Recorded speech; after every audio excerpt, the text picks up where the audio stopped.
What happens after death? That's what came up as one of the top 10 topics that are searched by people. And in this case, this category about is God real? How do you hear God? What happens after death is remarkably consistent every year. That's the exact words. This category remains remarkably consistent every year because we all want to know. Do you want to know God better, feel His presence, and experience His power? I know how it can be unsatisfying to spend time with God if you think you're invisible or it's foolish to hope. I'm Lenora, mom, Jesus lover, and international trainer. Let's get to know God better together. Genesis chapter 2, verse 7 says, "Then the Lord formed the man of the dust from the ground and breathed into his nostrils the breath of life. And mankind, became a living creature." And then it says, this is important later, "And the Lord God planted a garden in Eden in the east, where he put man whom he had formed. And out of the ground the Lord made to spring up every tree that is pleasant to the sight and good for food. The tree of life was in the midst of the garden, and the tree of the knowledge of good and evil." Then on to verse 15. "The Lord took the man and put him in the Garden of Eden to work it and keep it. And the Lord commanded the man, saying, 'You may surely eat of every tree of the garden, but of the tree of the knowledge of good and evil you shall not eat. For in the day that you eat of it, you shall surely die.'" Now, many people know the story from Genesis, and I read these little bits and portions, but God made man and breathed into his nostrils the breath of life. And then goes on to let him know, after having made trees and plants that were all beautiful to see and looked good to eat, "But the tree of the knowledge of good and evil you shall not eat, for the day that you eat of it, you shall surely die." Guess what?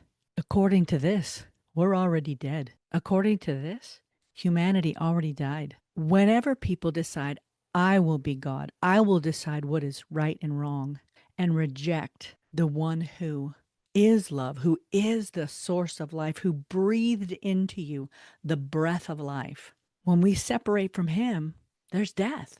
Wow, that sounds severe. People ask, why is there so many difficult things in life? Why do we face so many problems? Because we separated from life. As a result of that, all kinds of darkness and chaos and horrible things that people do to each other came into this world. Our passions rage, and we decide what we want, and we are angry because we don't have it. And then people start stealing from each other, and violence happens, and lording over each other happens. All these kinds of things, which goes right into John 10:10. "The thief doesn't come except to steal, to kill, and to destroy." It was a thief that told Adam and Eve, "Hey, why not eat of this tree?" And Eve looked at it and said, "It looks like it was good to eat and pleasant to look at." Well, if you noticed, I read earlier, all the trees God made were pleasant to look at. It wasn't just this one. This is just the one. He said, "Hey, stay away from this. When you choose to be your own God and rebel against me, there's death." But the second half of John 10:10 is where Jesus said, "But I came that you'd have life and have it to the full." And if you study the New Testament, after Jesus has been going around doing all kinds of good works on purpose, healing the sick, even raising the dead, casting out demons, and after he was crucified and raised from the dead, he breathed on his disciples. Look it up. And if you read John chapter 3, there's a conversation about being born again. Surprise, humanity's already wrestling with death. But there is new life available through Jesus Christ. The simplest message that can turn your life around is God breathing new life into you when you accept Jesus Christ, the one who came to restore what was stolen, and that was life. I put scripture references in the notes, but Jesus said, "I came that you would have life and have it to the full." The New Testament also says this is eternal life, to know God. To know God is eternal life. You can be done with death when you accept Jesus Christ, the resurrection and power of Jesus Christ. I have life now. I've already passed, scripture says, from death to life. Oh, I've had battles in life still. I still have struggles. I still have to grow up in these things. I was like, wow, just like a child grows up when they're born, it's a process of time. Nobody grows up slower than human beings. And there's a process of learning line upon line, one word, and then a sentence, and then eventually how to crawl, to walk. And I didn't say these necessarily in the right order, but humans grow and they need to be protected, but they grow up and discover their talents and begin to live. That's the same kind of process that happens when you've accepted Jesus Christ. There's a growing up into God. Who am I? And he wants us to become the very thing he promised in the first place, which is eternal life, being connected to him. You know, in my early years, and a couple years in my 20s, early 20s, I truly suffered for a season with some suicidal thoughts, depression, and I won't go into all the history of that, but that was a dark, awful 2 years I went through. I mean, the worst of things. And I remember not wanting to be on this planet anymore. I know the misery of that kind of oppression. I know what it is to have self-hatred, which for many people, that's the root typically. And you don't even know you have it, maybe. It can be the root of why you don't want to be here, is because the thief that doesn't come except to kill, to steal, and destroy has been lying to you, telling you you don't have a reason to live. There isn't a purpose for you. You're just whatever, I was going to say idiot, is taught you that you don't have value. You're just came out of some mud puddle billions of years ago. All those lies that are trying to steal from your purpose, which your purpose, or Ephesians chapter 1, your purpose is to know God. Your purpose is to be a child of the living God, to be full of the presence of God, the power of God, the knowledge of God.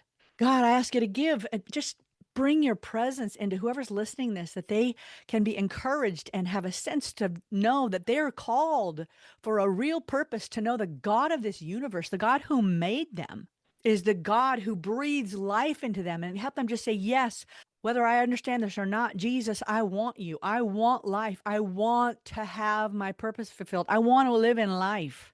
And he's already done all the work. He just wants you and him reconnecting by you just saying, yes, I will receive it. Humility and saying, yes, I will receive it. I want your life back in me, God. I want to be yours. Oh, I tell you, it's worth it. It's worth whatever you think you have to give up.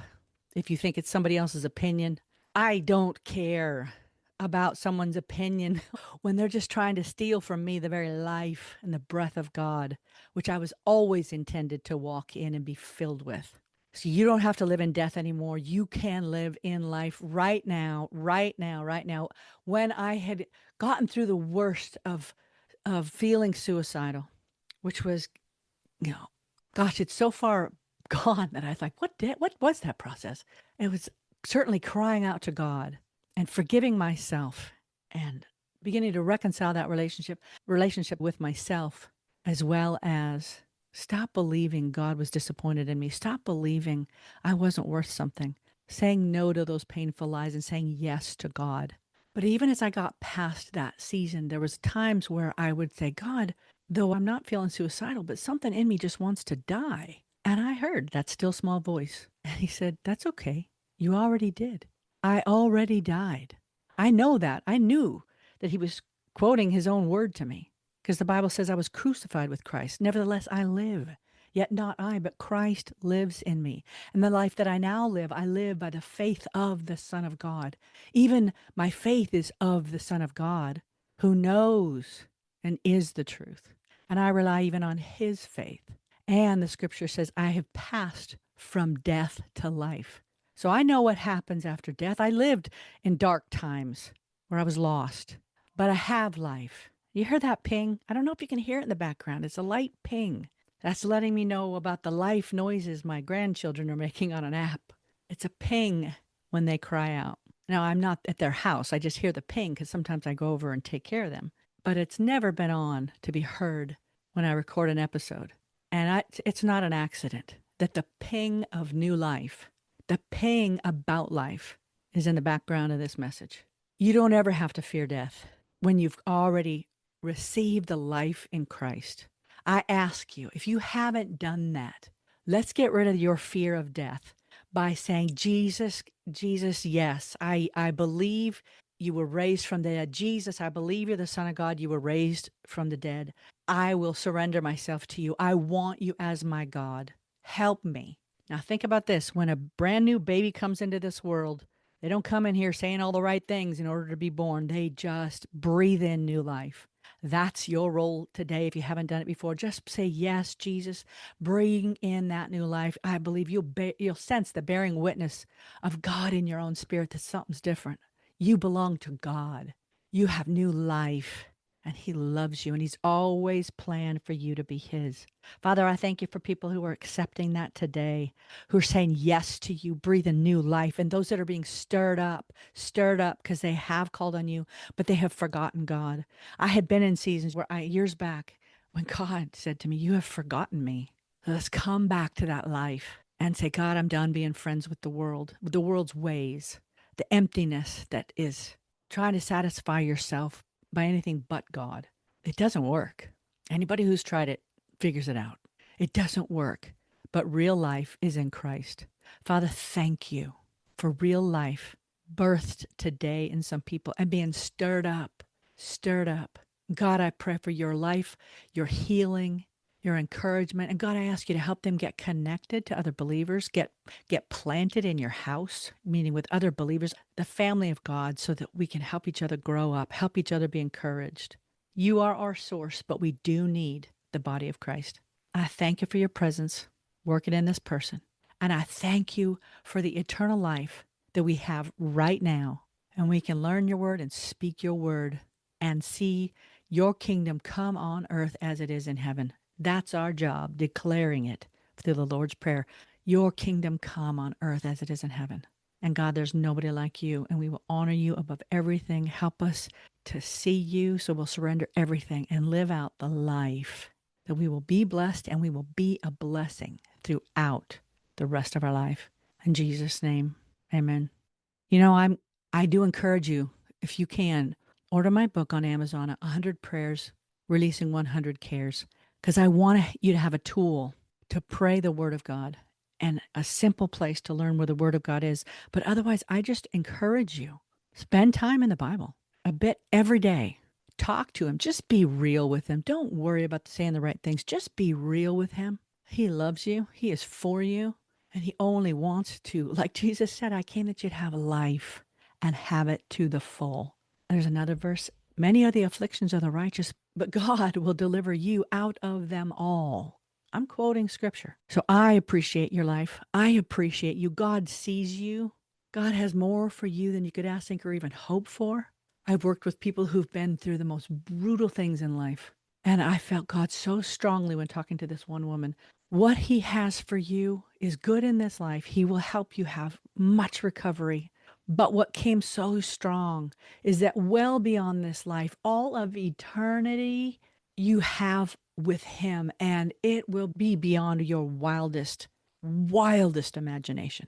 Say yes to Jesus. It's only up from there. Hey friend, I hope you enjoyed today's episode. If so, would you please share it and leave a quick review on Apple Podcast? That really helps me reach others. The link to 100 Prayers, Releasing 100 Cares is in the show notes, and thanks for listening.